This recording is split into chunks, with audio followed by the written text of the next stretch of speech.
নমস্কার বন্ধুরা, আর একটা কিচেন টিপস নিয়ে আপনাদের সামনে চলে এলাম। ভিনিগার নিয়েছি। ভিনিগার দিয়ে কি করব, এই দেখুন চশমা চশমা আমাদের অনেকেরই সব ভাপ লেগে ধুলো লেগে নোংরা হয়ে যায়। দেখতে পাচ্ছেন আমার চশমাটা দিয়ে আমি দেখাচ্ছি। 1 চামচ ভিনিগার নিয়ে দুপাশে ভালো করে ভিনিগারটা লাগিয়ে 5 মিনিট রেখে দেবো।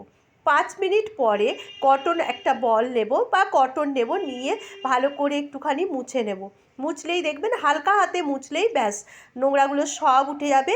এরপরে কি করব চলুন বন্ধুরা বলছি।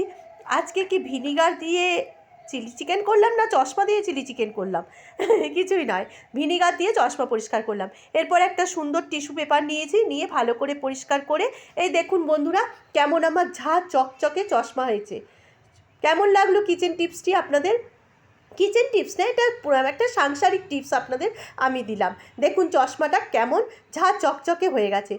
যদি আমার টিপসটি ভালো লাগে